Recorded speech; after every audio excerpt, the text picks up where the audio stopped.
Welcome back to Gravity Rush. We have one last mission, chasing the bird. Okay, the bird is sort of standing on the air, and the kid is like holding his hand up to try and make It's just that good. The bird not giving a fuck like a shoe will. He's just holding. Wait, triplets. Okay, I thought this was like a matter of them being lazy, but they actually are triplets. Okay. Racing the bird. Oh, so this is like the revenge match. Okay. The revenge of the revenge match, yes. This is our third one. Is the bird gonna be distracted by the person throwing seeds again? No, they specifically said that this bird doesn't get distracted by things. So you actually have to race it this time? I believe so. So will Reminder, you we win no recorded matter this, like- what against the other bird? Basically. Okay.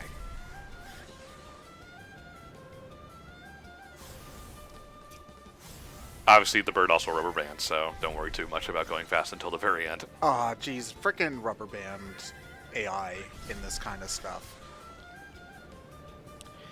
It kind of does It's- always feel like it cheapens the experience, though. When you know how it works, yeah. Yeah, it's like it doesn't matter how When you're a kid, you can't tell, but... it doesn't matter how good you do. You're never going to be rewarded for your skill. I mean, so I get why it's done, because racing and being 20,000 feet ahead with, like, I mean, without any chance of losing isn't fun.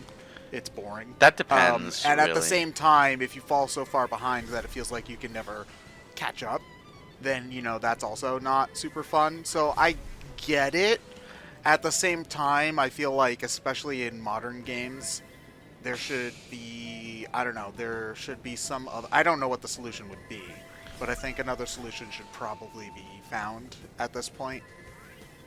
This is like the really bad rubber banding kind of stuff is like N64 racing games is what I first think of. Like, I love Mario Kart 64, but that game has rubber band AI that cheats like a son of a bitch.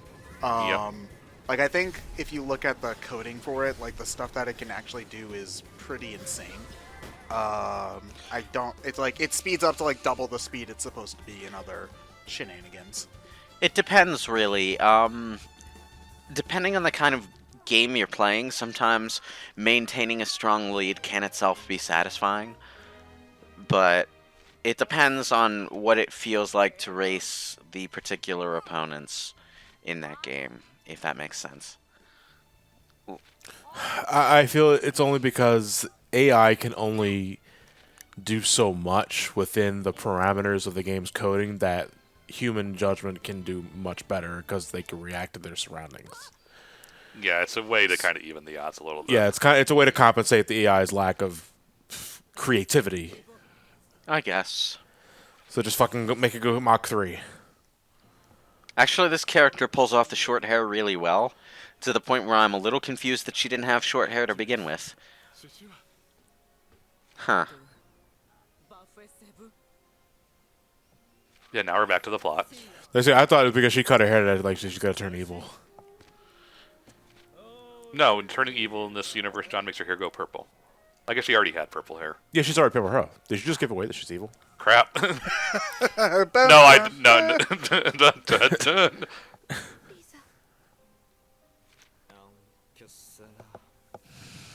Wait, was she caught first?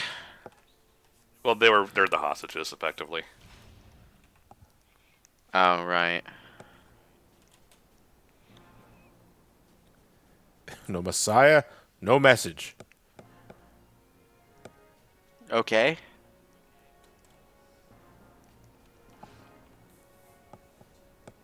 That's a lot of experience. I'm like trying to think in my brain how those two words have anything to do with each other other than starting with the same letters, but then I remembered, oh right, angels are messengers. Right. Oh! Oh. Okay.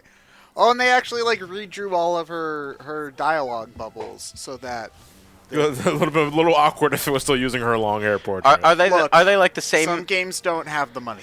are they like the same facial expressions though? Like Yes. yeah, so they probably just layered hair over top Different. of it. In the same way that they would do for, like, you know how in, like, Persona they have the same character portraits just in different outfits for different parts of the game, but it's always the same portrait. It's the same expression, the same stance, everything. It's like that. They have, like, a character drawing and they layer things over top of it because digital art makes that really easy. Well, I mean, that's effectively how they did animation back in the day, too, with cells. Yeah. That's why. That's why Hanna-Barbera, they all have, like, ties or or, like, neck sheaths or something. So they can move their face and head without having to move the body. And the Yeah, neck. I know. It's just digital art makes it even easier, basically. Yeah. Yeah, watch old Hanna-Barbera cartoons and watch how often their face moves and not their body. And also why characters often tend to wear collars and neckties, Yes. so they don't have to animate necks. Yep. Yeah, or how often they'll like walk without like showing their legs or anything. Like So- without shifting weight. Yeah, so that they can just like move the background behind them while they're only focused on their head and maybe their shoulders. It's a Hey, Fred, we've walked by that potted vase like 5 times already. it's a large Shut up, Bon. it's a large part of what makes old Hanna-Barbera cartoons feel so stiff. Yeah. I mean, was kind of the point, given the budget. Yeah. I mean, they did good with what they had at the For the very least. 1970s, yeah, it was about as good as you could get for TV, Yeah. animated TV. And I mean, But you talk about shows though that I can't not go back aged. to- I can't go back to old Hanna-Barbera cartoons. They're so fucking boring. some of them age better than others. Like, I think some Scooby-Doo old ones are okay. Scooby-Doo, I think, had it the best. Flintstones, I think, also is fine. You know, but because Scooby-Doo wasn't trying to be honeymooners. yeah, but I mean, Flintstones is definitely aged better than like the Jetsons, because the Jetsons has never been redeemable, like ever. There's not really much there. There was nowhere near as much creativity in that show. No, there It's wasn't. it's the future. You press a button and things happen. Yeah, people remember more of the hovering sounds than the actual stories and shit. Yeah. And also the characters just aren't as good as well. There isn't any fun interactions like Fred and Barney that are as memorable, because it's just like I have a George and Nobody else. Nobody. I have a question. Why are there bars on the outside of the building instead of on the inside of the building where security can actually be maintained? Because these people are clearly not good at their jobs. I mean, if there Well, if it was against anybody else, sure, If- but gravity manipulating if people. this was a universe that did not have gravity shifters, this would be totally sensible architecture. But this is a universe that has gravity shifters, so it's kind of a dumb idea. Well, we don't know how common they are as well, is also the thing. It's just these two.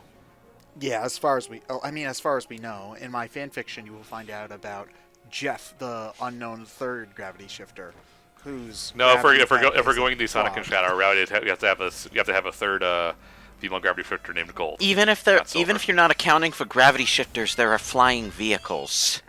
Okay, so anyone can fly up to these bars, break the bars, and break people out of prison. There is no reason to have the entrances like accessible from the outside.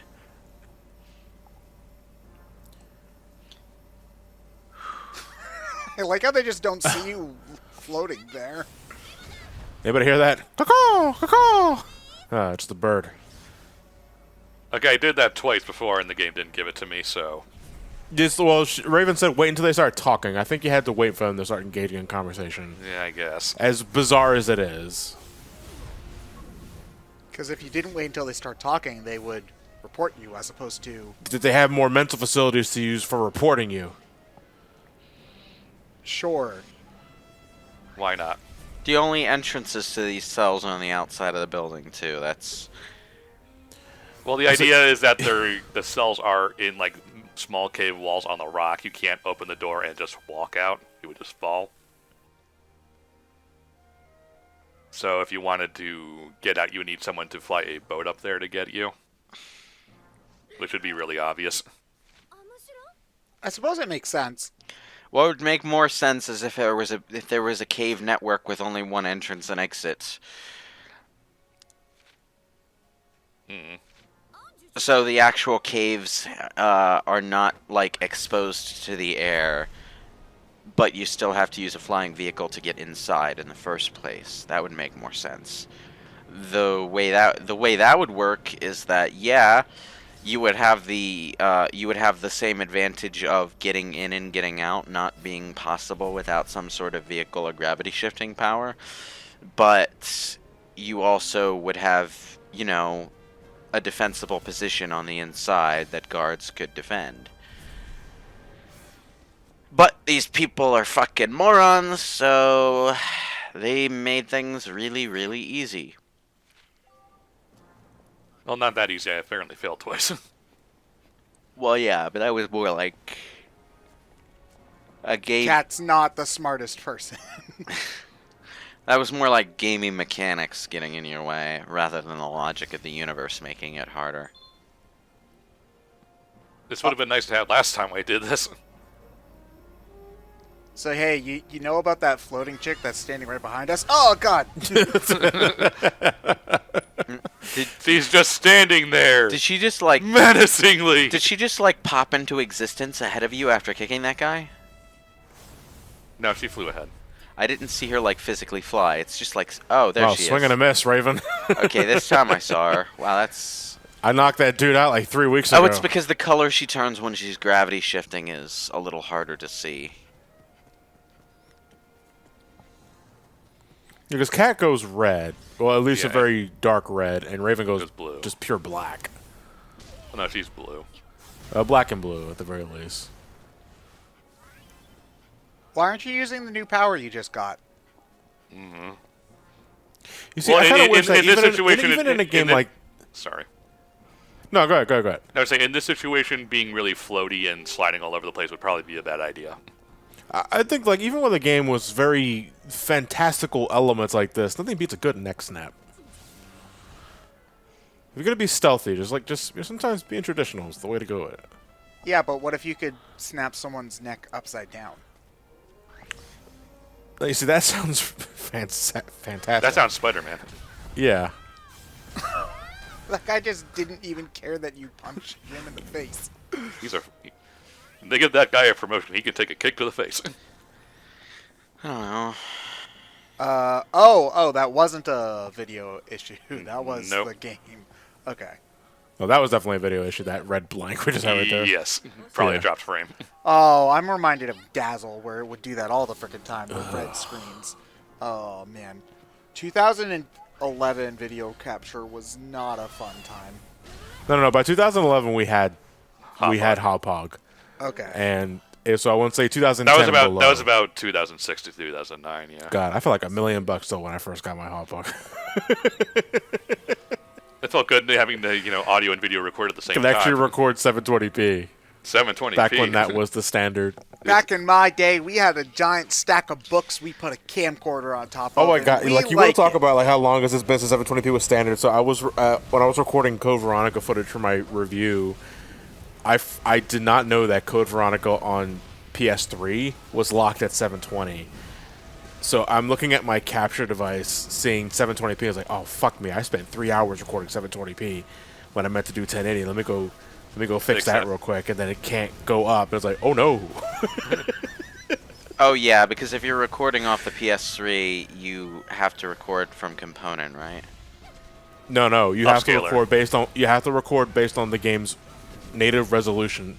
So if it is at 720p, you are locked at 720p. Oh right. And you'll have to upscale the video yourself in post. Right. Well, at least you're recording the PS3 version and not the PS4 version. Which is the PS2 version emulated, and I Don't don't get it. quite understand that. Yeah. I don't get it. Wait, Why? so they emulated an emulator. Yes. The PS4 version is just a PS2 Classics version of Code Veronica X. It is not the HD remaster. Which is unfortunate because the HD remaster in this case is one of the few HD remasters that, like, definitively improves the game by giving it better shadows and stuff. Like, in the PS2 version, all the shadows are circles underneath your feet, right? But there's proper shadows in the HD version they made for PS3. Which is important because it's a horror game, and they actually went to the effort of giving it a lighting engine.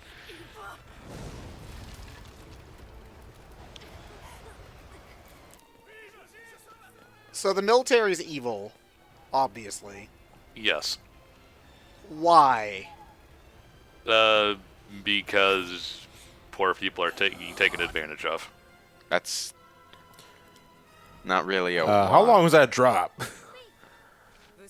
I don't know, but apparently people can just jump and land on their feet in this world, so... Is he a shifter too? It's one of those things where in anime people can just jump and survive falls that no one should be able to. For no other reason than because it's cool. Yeah, just like how you can rip your disguise off in one fell swoop. Okay, so I know that her kicks are strong enough to break through rocks, but it is just kind of funny watching her just like dive kick repeatedly against this cannon and expecting it to do something. It does. I think I'm doing it wrong. It does seem to be doing something.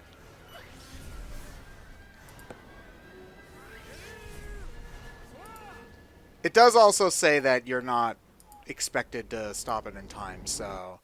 oh God, that face is almost as bad. It's weak poggers. Weak poggers, or you saw your friend post something racist on Twitter.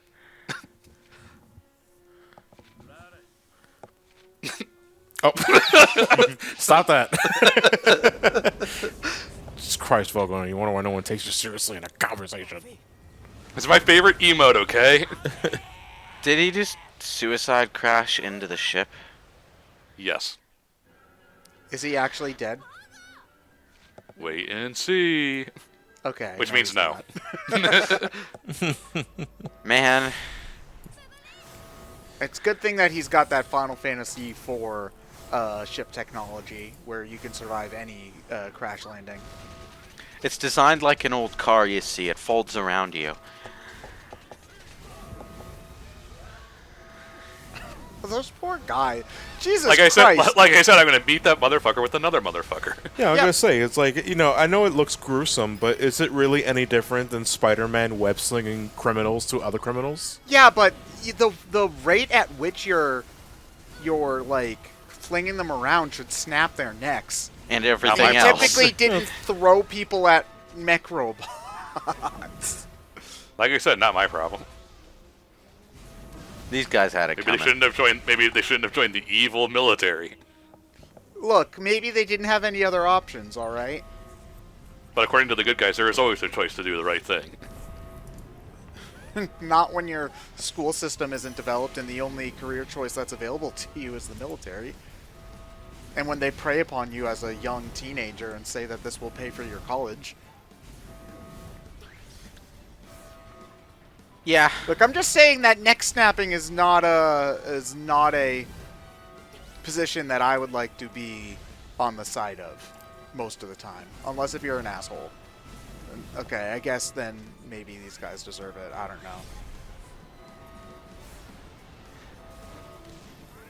So why does this thing have like really obvious weaknesses on its ankles? Because it's a video game, Lewis. Well, yeah, but like in universe, what purpose do the big glowing bits serve? Nothing. My only guess is in fuel. in universe, everything is powered by those gem things we pick up.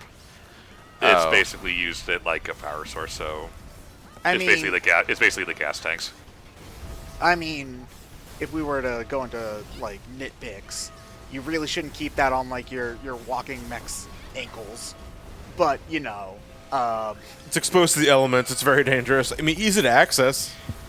a lot of that's usually the excuse a lot of games have. Like Valkyria Chronicles, I played a little bit of that a couple of weeks back. Not my thing, so I stopped it. But like the tanks are powered by whatever the magic crap is in that universe, and like they have these like giant things on the back where the power is like generated or whatever, and it's just like you know, if we were thinking about it logically, that shouldn't be there. But you know, it's a video game. It might need So- it might need like a placed event. That's always a possibility. Yeah. So I forget, does Gravity Rush 2 have co-op? No. No, it does not. Okay. Single player game. Would have been fun, but I think the game probably couldn't. Or handle like so much crap System going. Link, where you get one controls Cat, one controls Raven. Maybe. Most of the game isn't the two together, though, is the thing. Right. So that'd be kind of awkward to make a whole game like that. No, they just have like a cat and Shadow Cat. Cat EG and Gooigi. What? Sorry. I found it funny that for multiplayer in Luigi's Mansion they made a Gooigi instead of a Mario. character that would make sense. Well, no, Mario's stuck in a painting. John, that would break the lore. Shadow Mario. Waluigi. Yeah, No. there you go. No, that would make less sense than Mario. Also, Waluigi's a bad character, so Well, yeah, he's an asshole. yeah. Oh my God, Sailor Moon powers. This is okay. I was joking, but that is absolutely Sailor Moon crap. Yes, it is. No, but see, but Sailor Moon doesn't drop kick people. She just sends a giant heart. That fucking. You know what? I was actually looking back at like old Sailor Moon, like episodes, and like that giant heart attack. Like fuck me. Like imagine sending your opponent 300 miles through a concrete wall. That thing hits the enemy so hard. Yep. Yeah, that's how it goes.